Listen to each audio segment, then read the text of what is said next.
এখানে বসে করছেন অথচ শিক্ষক সমাজের দিকে প্রশাসনের লোকজন একটি টাকা নেই অনেক অভিজ্ঞ সাথে কাজ করছেন। সবাইকে ধন্যবাদ আমরা দর্শকের বিরুদ্ধে একটি মানববন্ধন করছি। আমাদের একটাই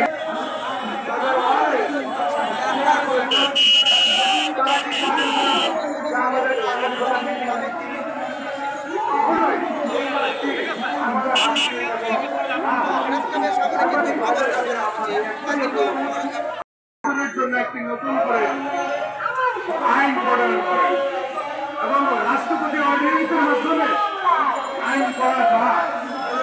কিছু বলবেন কিনা? বাংলাদেশ প্রতিবন্ধী বিদ্যালয় সমন্বয় পরিষদ আয়োজিত আন্দোলনে আমরা রাস্তায় নেমেছি। বাংলাদেশ প্রতিবন্ধী বিদ্যালয়গুলোতে যতক্ষণ পর্যন্ত সরকার স্বীকৃতি এবং কেন্দ্রীয় ঘোষণা না দেবে ততক্ষণ আমরা এই আন্দোলন চালিয়ে যাব। প্রিয় ভাই ও বোনেরা, আপনারা সকলে জানেন 18/12/2019 সালে সমাজ কল্যাণ মন্ত্রণালয় কর্তৃক একটি প্রজ্ঞাপন জারি করে পুলিশ কি বাধাগ্রস্ত করছে কিনা? পুলিশ আমাদেরকে আমাদের গন্তব্যস্থলে পৌঁছে দিচ্ছে না। আমরা মানবো না, পুলিশের কোনো কথা মানবো না। আমরা আমাদের গন্তব্যস্থলে যাবো। আজকে আপনাদের পরিকল্পনা বলেন। আমাদের পরিকল্পনা আমরা আমাদের প্রতিবন্ধী বিদ্যালয়গুলিকে স্বীকৃতি এবং এমবি আদায় করে ছাড়বো ইনশাআল্লাহ। যতক্ষণ পর্যন্ত বাংলাদেশ সমাজ কল্যাণ মন্ত্রণালয় আমাদের প্রতিবন্ধী বিদ্যালয়গুলিকে স্বীকৃতি এবং এমবি ঘোষণা করবে ততক্ষণ পর্যন্ত আমরা রাস্তায় আন্দোলন চালিয়ে যাব। এখন যাচ্ছেন কোথায়? আমরা এখন যমুনার দিকে যাচ্ছি। আমরা আমরা সেখানে গিয়ে আমাদের দাবিগুলো আদায় করার চেষ্টা করব।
শিক্ষক